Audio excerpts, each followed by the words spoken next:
Hello everybody and welcome to another edition of the Weekly Show. This week I'm bringing you all of the action from the British Chess Championships taking place in the northern city of Hull in the UK, where I'm currently doing this from. Of course, I'm playing in the British Championships.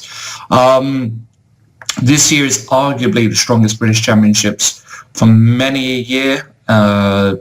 Really, most of the top guys are playing, with a few exceptions. Nigel Short and Matthew Sadler aren't here, but Luke McShane, Mickey Adams, David Howe, Gawain Jones, Jonathan Hawkins, amongst various other top grandmasters are playing this one. So it's a really tough tournament. It's a tournament that I've had many good and bad performances in. And what I thought I'd do is I thought I would just share with you the first couple of games I've played, because I think they were both very instructive in their own ways, and very disappointing as well. And I can talk a bit more about, obviously, being a competitor here. And yeah, it's one of those tournaments that you really want to do well in. So I'm currently on 1 out of 2.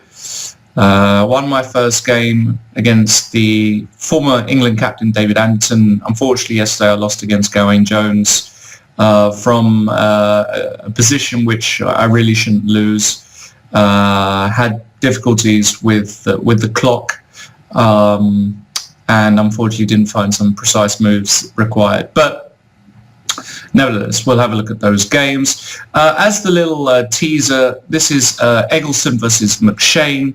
It's black to play. Believe it or not, David Eggleston actually went on to win this game, which is incredible, really, because in this position that you can see in front of you, Luke McShane, as black here, as you could probably tell, is in a fantastic position. And the question is, what can black play in this position?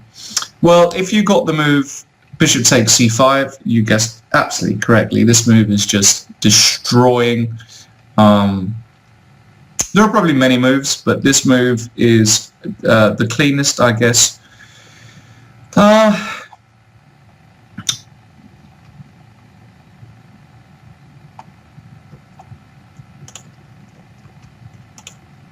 Yeah, the point being that after b takes c5, knight takes c5, rook e2, black can now just play f takes g3, ripping open the entry for the queen to the king. And if queen takes g3, knight e3 check nets the queen. And if you take with the pawn here, black can just play e4, winning the piece back, and with just a completely winning position. White cannot generate anything down here on this h7 pawn. So bishop takes c5 would have won the game. Luke didn't do that, and he actually went on to lose the game, which is, absolutely shocking. And he made a horrendous blunder in this position. He played the move bishop b8, which suddenly makes things very, very unclear.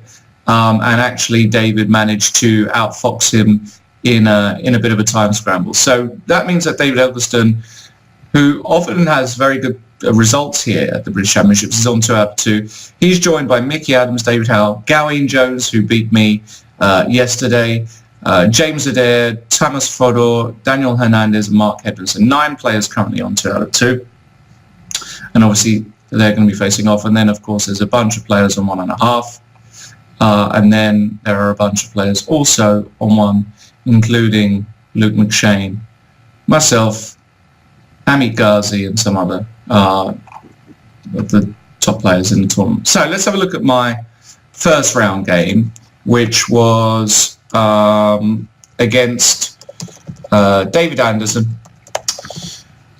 And I had the white pieces, and the game started off with a French, and he played the Guimard variation, 3 knight c6. Now, this is a variation I've historically had terrible results against.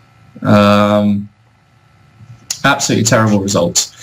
So it was good preparation on his part to play this. This move looks a bit stupid on the face of things, because in the French we're taught never to put our knight in front of the c-pawn because we want to play c5. But in the Guimard variation, black immediately targets his d4 pawn, and it already contains a little trap, because if you defend it with the move pawn to c3, this is actually a big mistake. Black immediately equalizes with the move pawn to e5. And this has been seen in many games. So white is pretty much forced to go knight gf3, after which black plays knight f6, e5, and knight d7.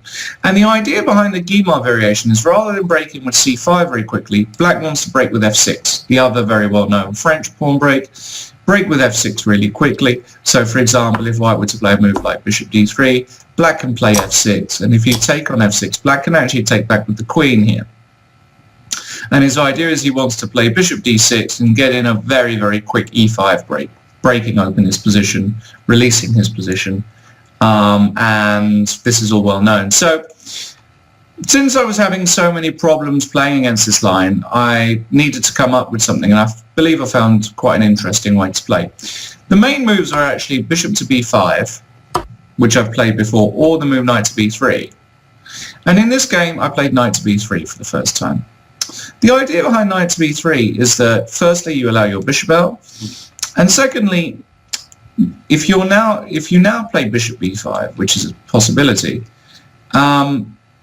you can threaten to take on c6 and then put a knight on a5 in some positions, which can be very awkward for black. So the main move here is actually to play the move pawn to a5 first, but here David decided to play bishop e7 first. And now came my idea. So normally here again white plays the move bishop b5, but I decided to play the move bishop to d3. Which, sorry, I didn't play bishop to d3, I played the move bishop to f4, I should say. Which is a strange looking move, but actually if you look a bit closer it makes perfect sense. The idea behind bishop f4 is it's a prophylactic move. The idea is that when black does eventually take with f6, we, a lot of the time, are going to be able to take and have greater control over the c5 square. Well, here, David played, I believe he played castles. And in this position, I played bishop b5 now. I don't want to go bishop d3 because of knight b4.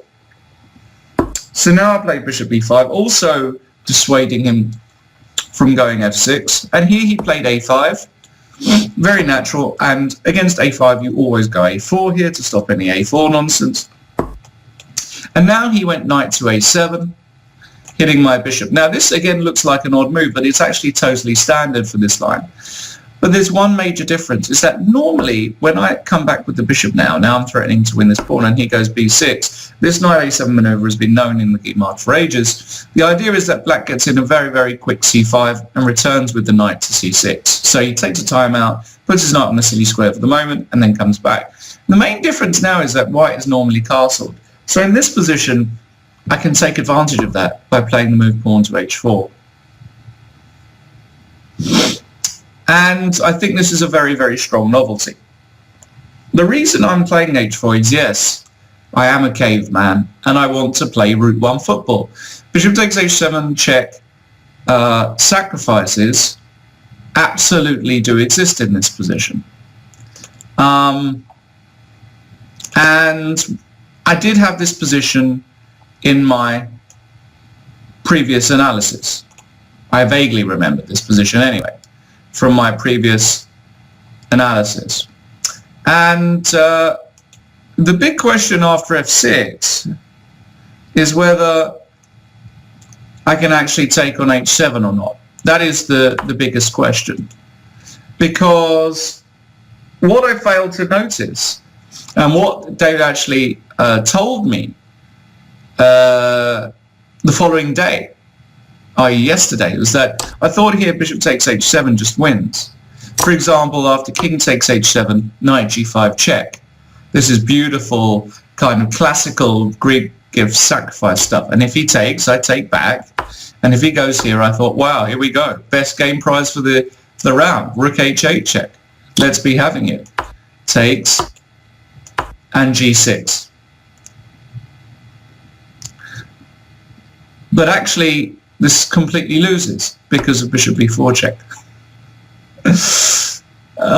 This is a really important check. Why? Because you give a flight square to your king. So let's say I go bishop d2. Let's say he takes it off. And now he plays a move like rook f5. Even though I managed to win all of this, after king e8 there's no queen f7 mate. And white loses. Queen g8, and I guess knight f8 is probably good for black. So, or, yeah, knight f8.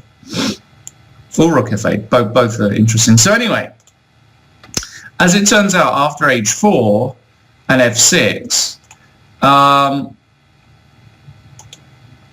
I have to play another move, such as the move queen to e2, or maybe even just pawn to g3, supporting this bishop, which is a bit loose.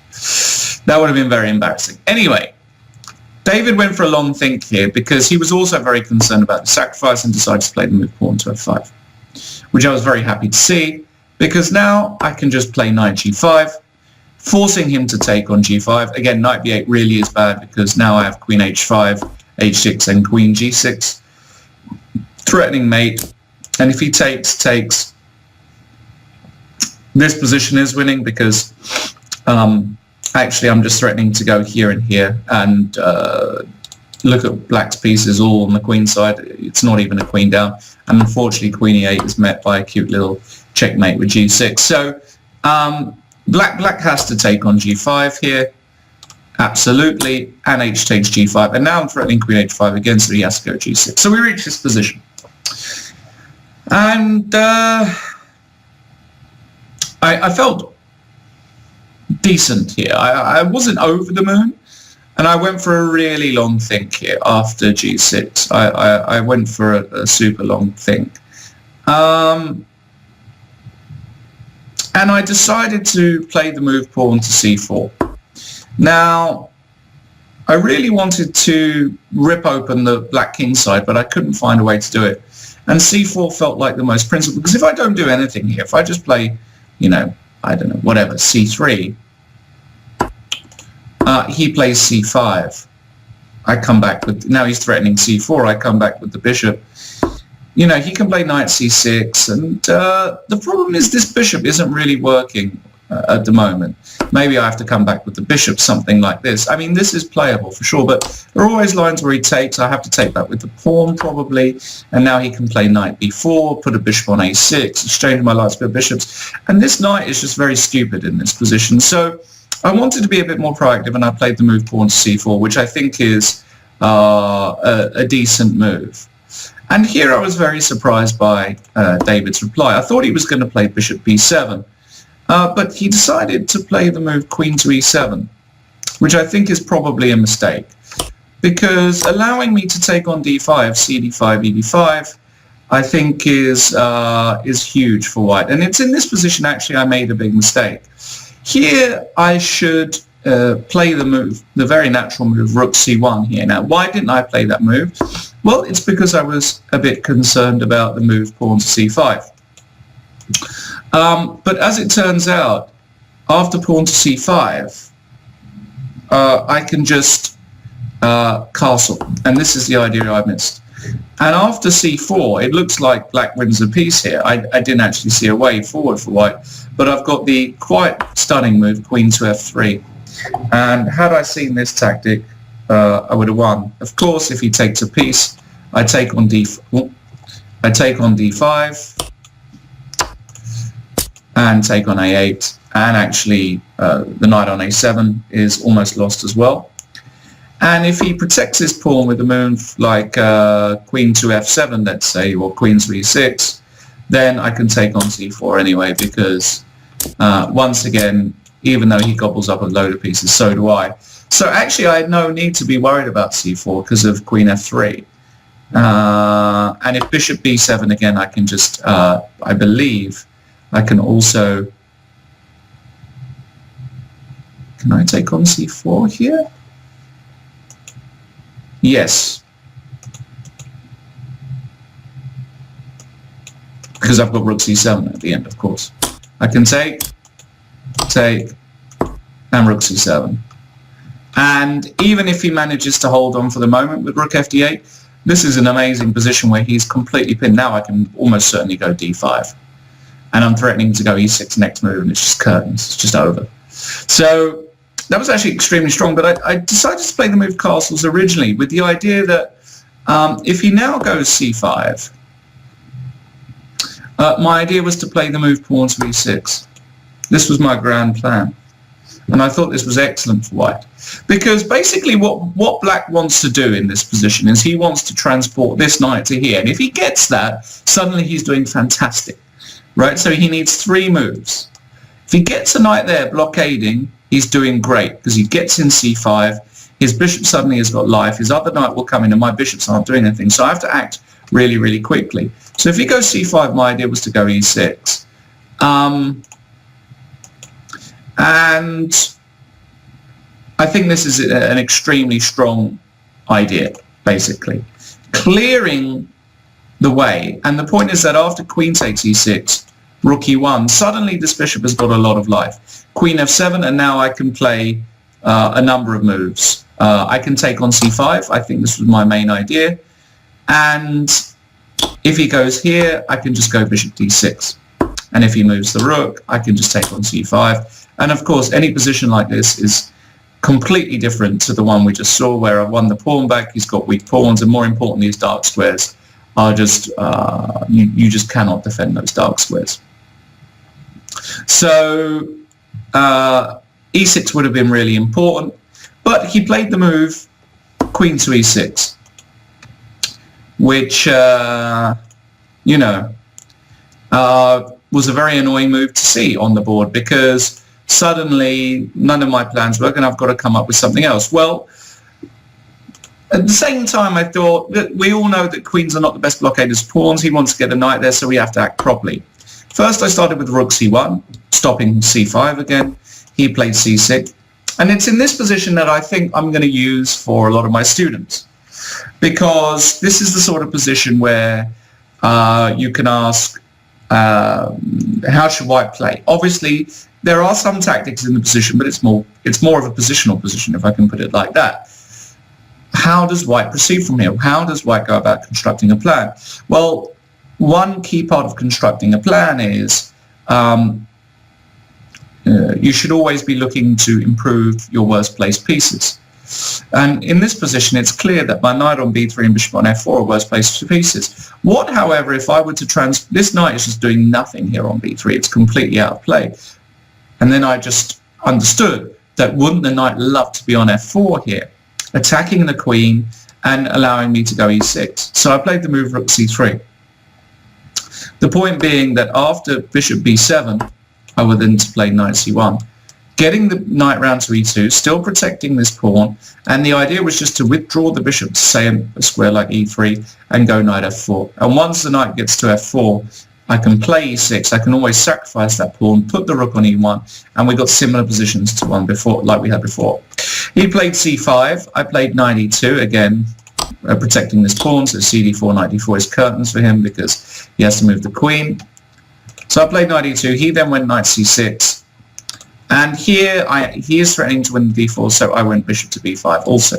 Very, very good move, putting the bishop back here, and also not allowing black to take, especially with the pawn, because here I can take with the rook on c6 and play knight takes d4, which is cute, winning 2 pieces for the rook, which is absolutely huge in this position. And if he takes with the knight on d4, well, here, for a start, well, he can take with the knight on d4, actually. This isn't, I mean, this is better for white, but it's definitely not the end of the world for black, I don't think. I think my original idea was to, yes, sorry, this is what I wanted to do. I wanted to take on d4 and now take here, queen takes, and now play the move e6 again. This is what I wanted to do. This is a really important position, so, because if I take here on d4 like so, then he will just come back to e6 and he'll put a rook on f7 and he'll try and be stodgy, and he's got chances to hold. But e6 is extremely strong because once again, if he takes on e6, I take on d4. The difference is now I've got, sorry, I can even go rook e1 first here. Let's refine this even more.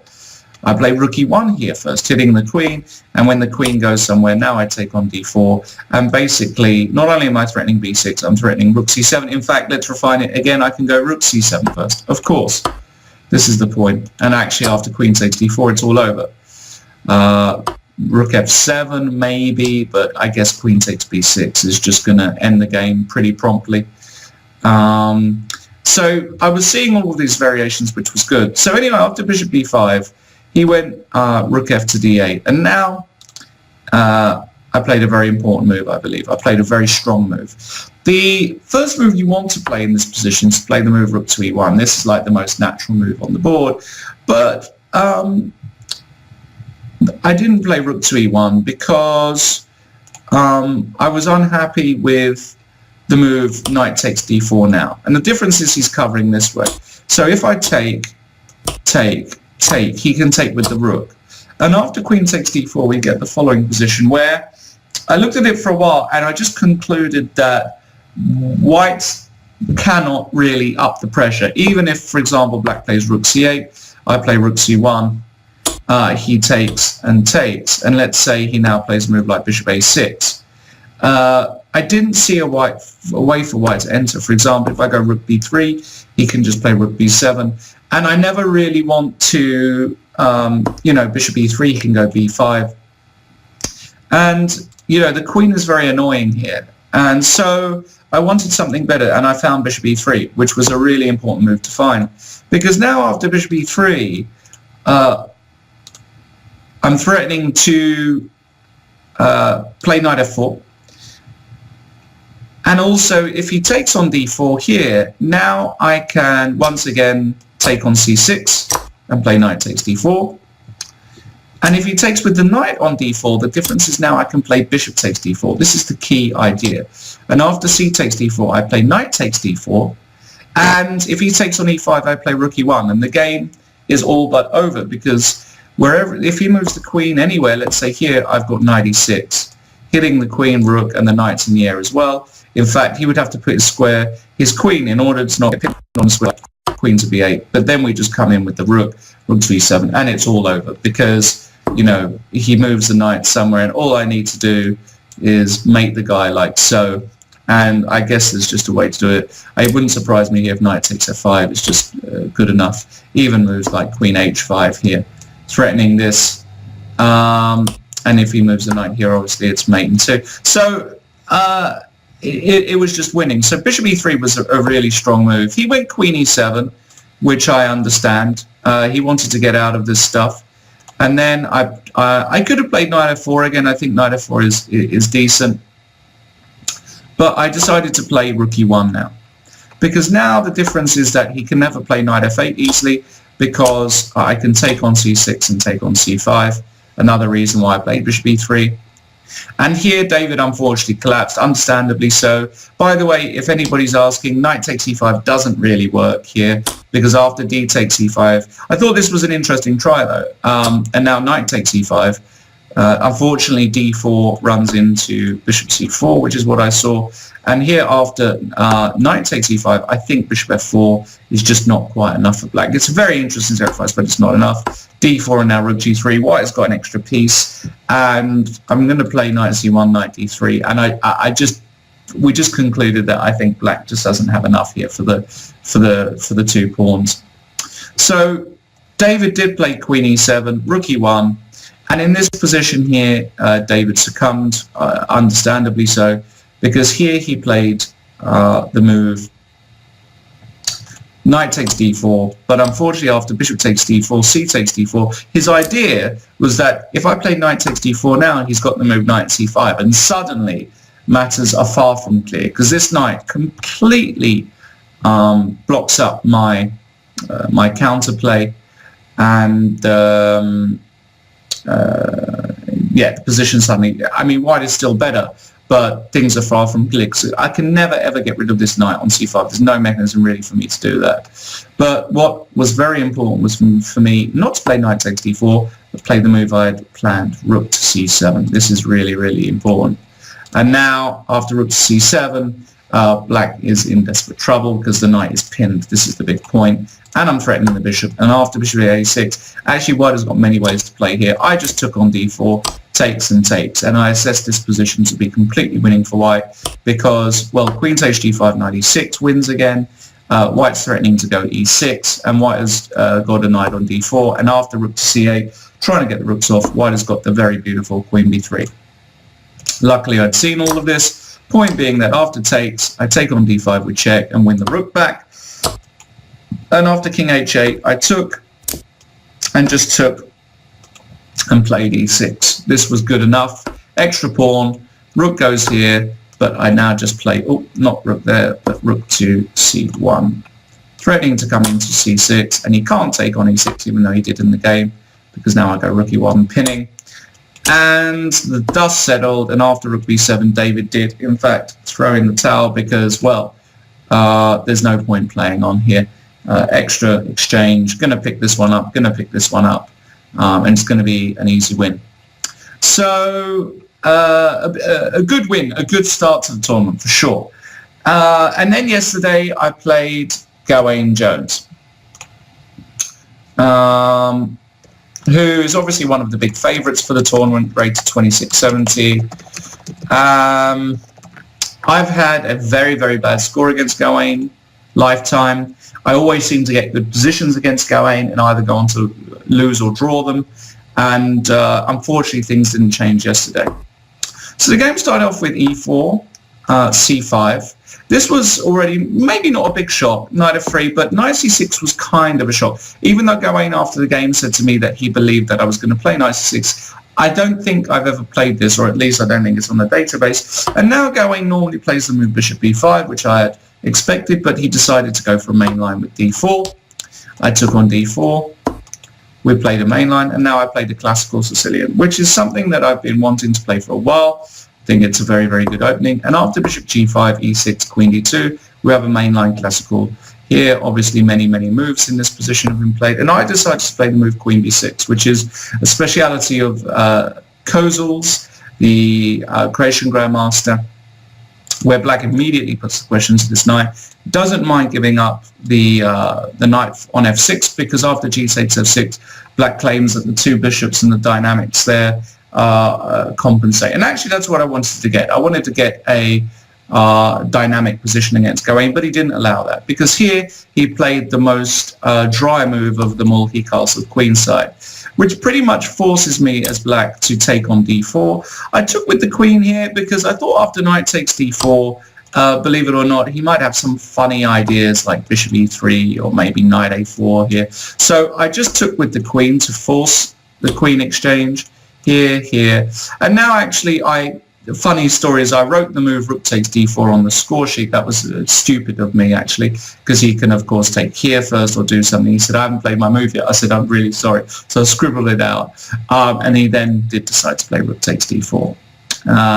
Nothing else really works here. And now the point is that in this position, we reach already an important moment, because I played the move a6 relatively quickly, and I went a bit cold with horror because I thought, oh no, after he can do what he did in the game. I thought maybe the right move is to go bishop to d7 here. But as it turns out, the move a6, I believe, is the best move. And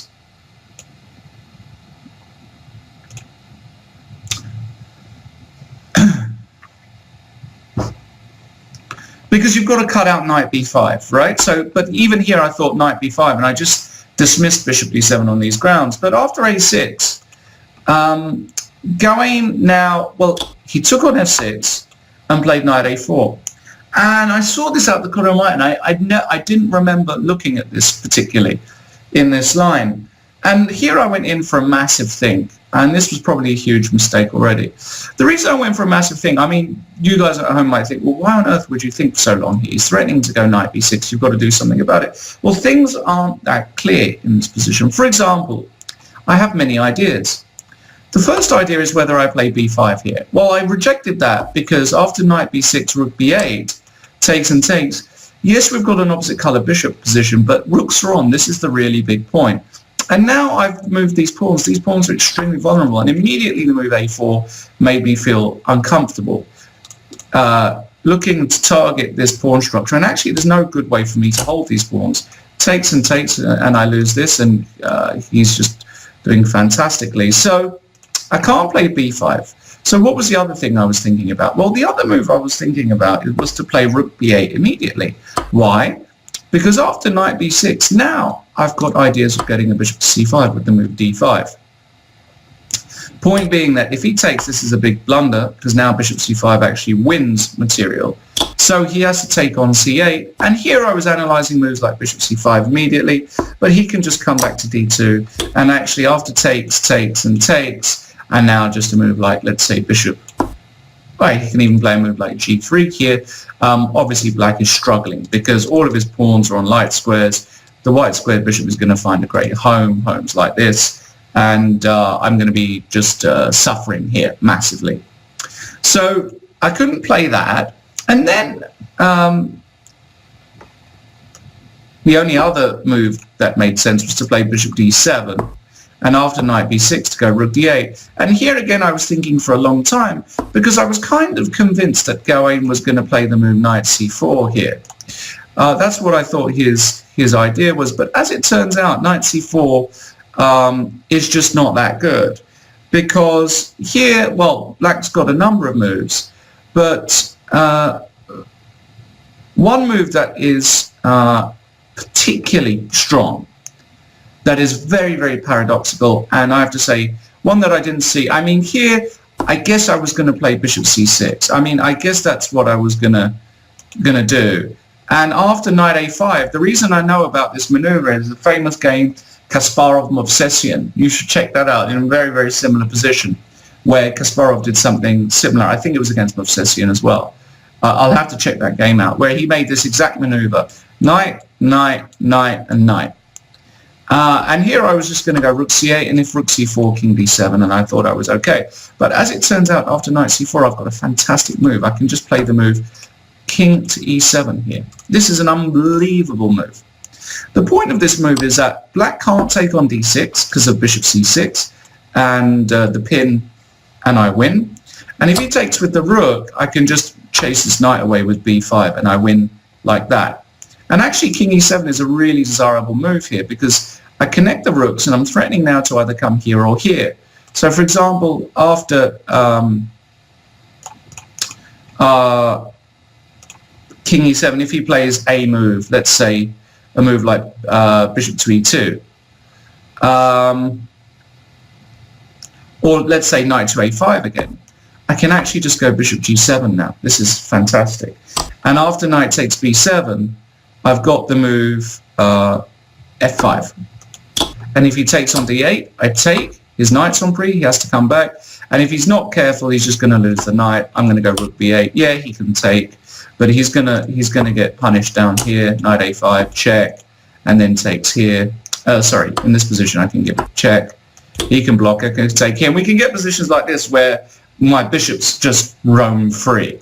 So king e7 was just a massive move here. So I spent a long time on all of this stuff, and here Gawain insta took on d7, which made me a bit upset, because even though I'd seen this, I spent like half an hour on these ideas, because there were all other ideas. By the way, another idea that was extremely interesting was d5 in this position.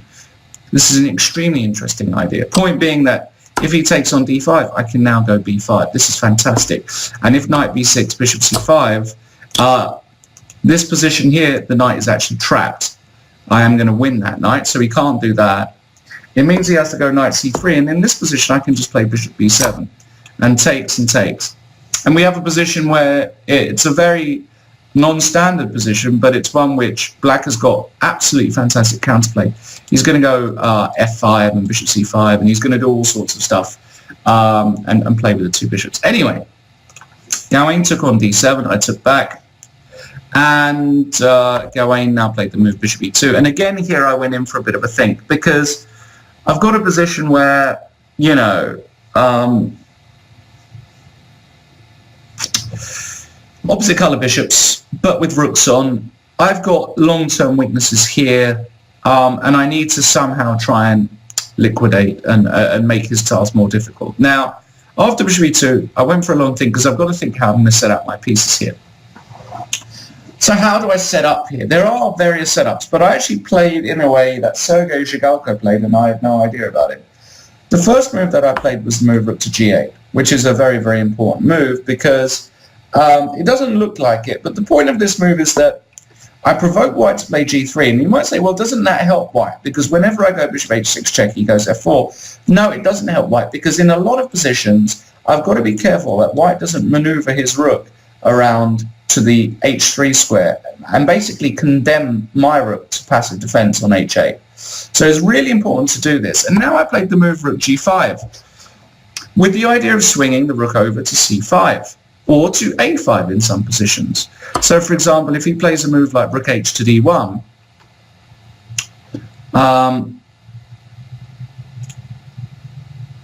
I was actually going to go rook a5. And after king b1, I was going to play the move pawn to f5. This was my idea.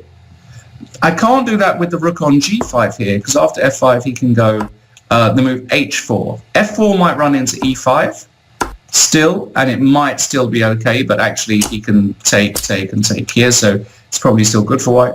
But h4 is clear, and I lose this pawn. So I wanted to get my rook out the way first, and then go f5. And actually this position probably is okay for black, because if he goes b4 now, I can just put the rook on e5, and actually now the pawn is pinned. And if he goes here, let's say bishop f3, well, I can always take. This is probably fine. And if he takes, and d5, then I can win this pawn. And we can get positions like this where black is never worse, because even though he's got this outside pawn, I'm going to control it. So this is my idea. So after rook g5, Gawain played the best move. He played the move b4, cutting out any rook c5 or rook a5 ideas. But of course this move b4 is in some sense a concession as well, because it weakens his king, especially when I've got the dark square bishop. And it's in this position here where I went in for another long think after b4. I thought for 16 minutes here, and I really wanted to play the move that I didn't play, and that's the move d5. And I'm kind of regretting it, because I did feel like it was a fine move. And after f4, this is the big test, because now if I move the rook back, he just takes on d5, and I get very, very weak pawns. The question was whether I can go e5, and it looks as though I just can do this. This is actually just totally fine, and it's not that difficult to calculate. F takes g5, e takes d4, and if he takes on d5, I can just take on b4, and you know, we're going to get positions like this, which maybe I don't even take on d5, maybe I just try and win this pawn. Well, I can take on d5, I can go rook f5. I had actually seen a position like this, which is actually just a dead draw. Opposite colour bishops equal material.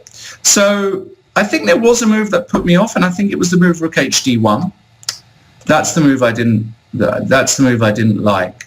But as it turns out, here I can just play e5 again, and I saw this position takes and bishop takes b4, and I thought, with my rook just temporarily locked out, I thought, and obviously now that the d5 square is available for a white bishop, I thought maybe this is just a tiny bit of pressure here, but apparently it's just nothing, because I'm going to go king e7 and bring the rook round, and if I exchange a pair of rooks, it's really a dead draw.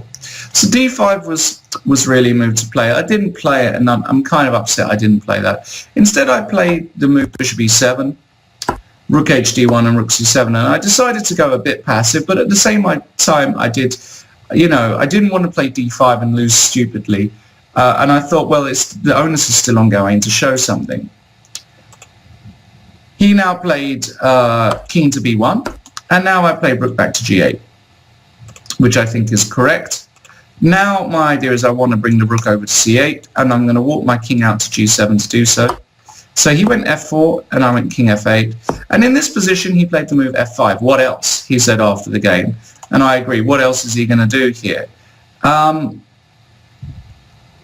here, after f5, I just played the move king to g7. And I wasn't scared at all here. The point is that after fe6, fe6, Gawain's original idea was bishop c4, but he, like I, noticed that after bishop c4, attacking this pawn, I just go king f7. And now, Black's idea is he wants to station a rook on e5. And if he manages to get that, he can even claim to be a bit better, because the rook on e5 is completely untouchable.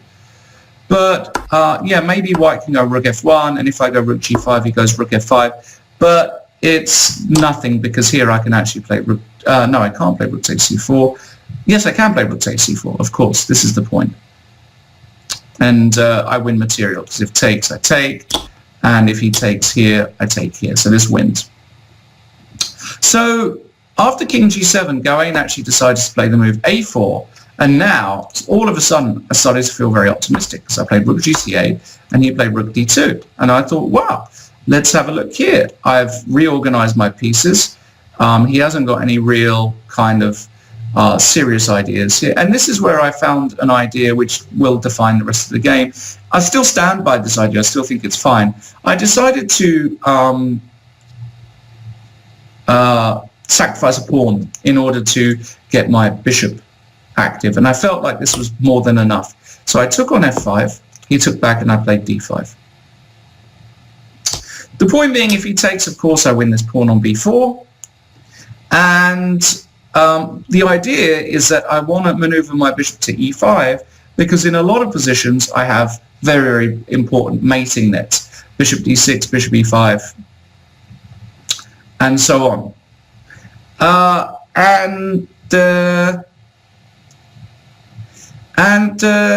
was very confident here. I was very confident that I had solved my problems. Gawain now played the move pawn to b5, which I expected, and now I think I played a very important move, pawn to a5. The point is, if I take with the bishop, pawn on at b5, he takes back with the bishop always, and this is actually a bit annoying. So a5 is correct. And here, after a5, Gawain played the move bishop d1, which is the best move, protecting this c2 pawn, because now, after a5, I'm also threatening bishop b4 here, threatening to dethrone this rook. So he has to protect this pawn with bishop d1. And now I played the move bishop to d6.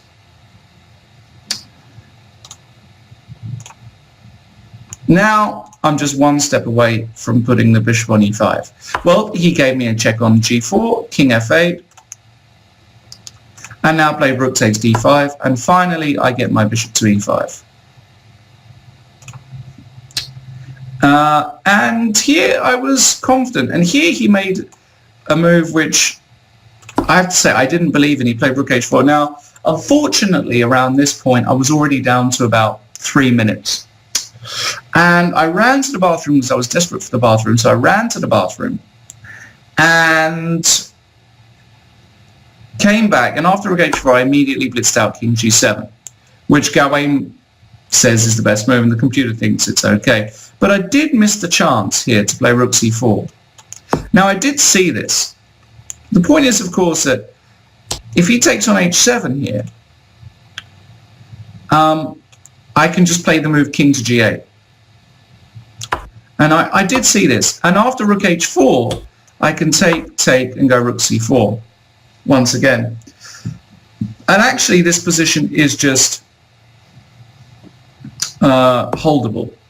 If he goes c3, let's say, I can take it, go here, and go here. And basically we're going to get positions like this where, you know, black is just going to hold. But king g7 is fine. And now he played the move b6. So I played rook c6, which is good. He took on a5, and I took on b6 check, and he played rook b5, of course. And here, again, I have got the opportunity to take on b5 and play like this, but it's really White is only playing for 2 results here, because after rook e8, c4, actually now the point is the rook protects his h2 pawn, so when I give check and check, I'm never threatening to win this pawn. And yeah, okay, black has got great drawing chances here when he gets in a blockade, but things aren't so clear. The bishop gets to d5, f7 is a bit weak. It's going to be White playing for 2 results. So I wanted to be a bit more active and play rook b6. saw this move. And now after bishop e2, rook d2, I thought, well, hold on a second, you've got to be careful here with white, because if you go bishop d3, this is a big blunder, because, well, here I'm threatening the bishop and the pawn.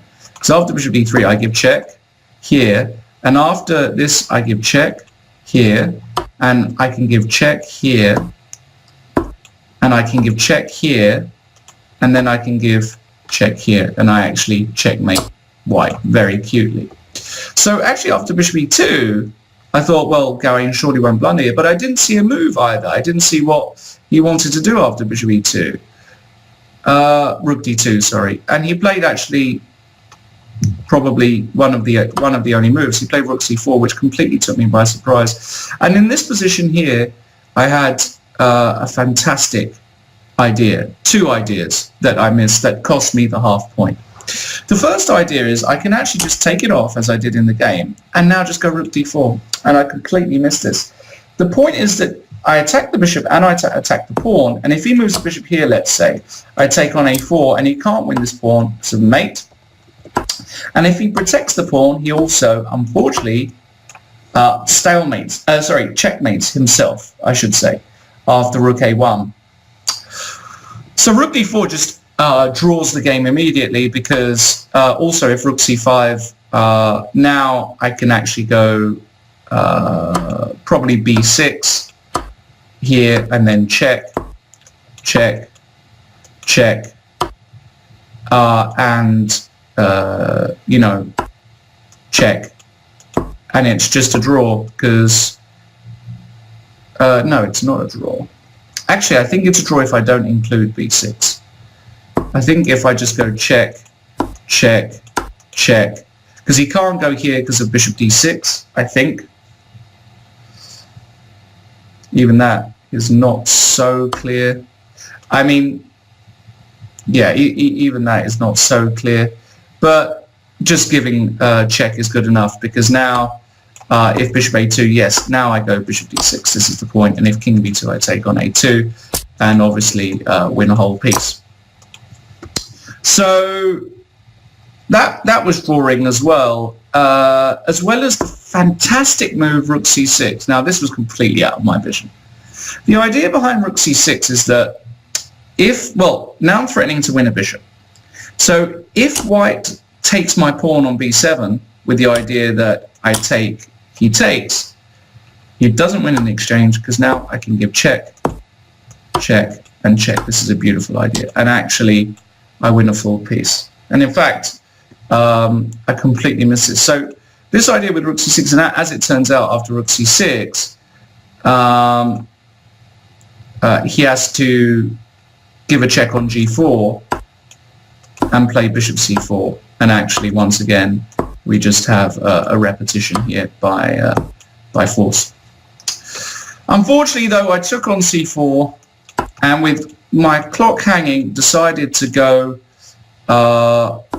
in to this ending, only to realize that actually this opposite color bishop bending doesn't hold, and it really only hit home. It really only hit home. Ooh, where did I put that? Not here. Bear with me 1 second. It really only hit home on move 40 that this position is actually completely losing. This position is actually completely losing for black, because basically white rushes his king in, and unfortunately we could analyze this endgame for a long time. I haven't got time now for this show, but basically what happens is there's no way for me to stop white going pawn to c5, which is a really important break. So for example, after king to d8 here, Gawain played the move pawn to c5, and this is the trick that I cannot stop. Point is that after bishop takes c5, he goes pawn to a5, and I can't take, obviously, because the bishop's hanging, and this is a really important motif. And now he's just threatening to queen the pawn, and if I go here, a bit like the game, then in this position he can just go here, force my king to stay here, and then use his king as a battering ram, and he can keep all of these pawns. It's completely fine. And even if I put my king here, basically, let's just say I even protect this pawn. This was the key position.